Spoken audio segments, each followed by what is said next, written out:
رمضان سارے مہینوں کا سردار۔ اس ماہ میں اللہ پاک ڈھیروں ثواب سے اپنے بندوں کو نوازتا ہے۔ چاہت رکھنے والوں کے لیے خیر ہوتی ہے، برکات ہوتی ہیں۔ اللہ پاک اس مہینے کو تمام مہینوں پر فوقیت دیتا ہے۔ آخری نبی مکی مدنی صلی اللہ علیہ وسلم کی امت کو دیگر تمام امتوں پر فضیلت دی گئی اور اس امت کو پورے مہینے کے روزے عطا کیے گئے۔ ماہ رمضان کی ہوئی کوشش قابل قدر ہوتی ہے اور مومن اس مہینے میں نیکیوں سے مزین ہو جاتے ہیں۔ ماہ رمضان آتا ہے پھر چلا جاتا ہے، کسی کے حق میں گواہی دیتا ہے، کسی کے خلاف گواہی دیتا ہے۔ ماہ رمضان میں جنت کے دروازے اوپن کر دیے جاتے ہیں، کھول دیے جاتے ہیں، دوزخ کے دروازے بند کر دیے جاتے ہیں، شیطانوں کو قید کر دیا جاتا ہے۔ رمضان رحمت کا مہینہ، رمضان بخشش کا مہینہ، رمضان جہنم سے آزادی کا مہینہ، رمضان میں ہی لیلۃ القدر ہے اور یہ برکت والی رات 1000 مہینوں سے بھی افضل ہے۔ ماہ رمضان میں گناہ معاف کر دیے جاتے ہیں، خطائیں مٹا دی جاتی ہیں۔ آخری نبی مکی مدنی صلی اللہ علیہ وآلہ وسلم نے ارشاد فرمایا، ایک نماز دوسری نماز تک، ایک رمضان دوسرے رمضان تک گناہوں کے لیے کفارہ ہے، سوائے 3 گناہوں کے۔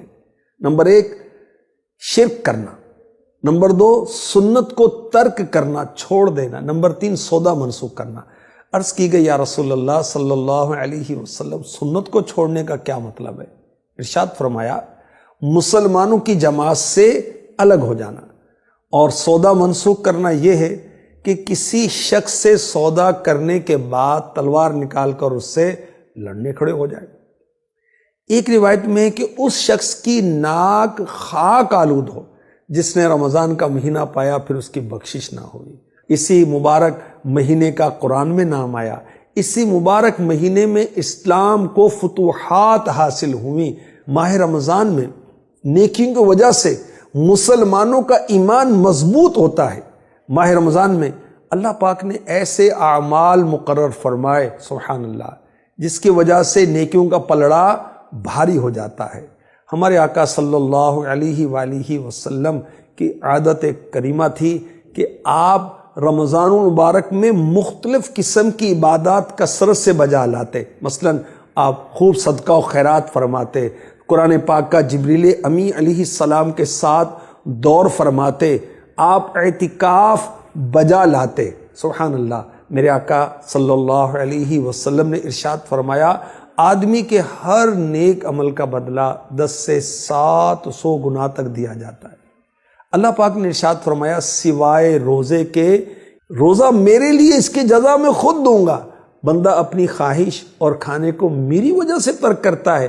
سبحان اللہ، روزہ دار کے لیے 2 خوشیاں ہیں، ایک افطار کے وقت اور ایک اپنے رب سے ملاقات کے وقت۔ روزہ دار کے منہ کی بو اللہ پاک کے نزدیک مشک سے زیادہ پاکیزہ ہے۔ اللہ کے رسول صلی اللہ علیہ وسلم نے فرمایا جو شخص ایمان کے ساتھ ثواب کی امید سے روزہ رکھے گا اس کے اگلے گناہ بخش دیے جائیں گے۔ جو ایمان کے ساتھ ثواب کی نیت سے رمضان کی راتوں میں قیام کرے گا، عبادت کرے گا، اس کے گناہ بخش دیے جائیں گے۔ جو ایمان کے ساتھ ثواب حاصل کرنے کی غرض سے شب قدر میں قیام کرے گا یعنی عبادت کرے گا، اس کے اگلے گناہ بخش دیے جائیں گے۔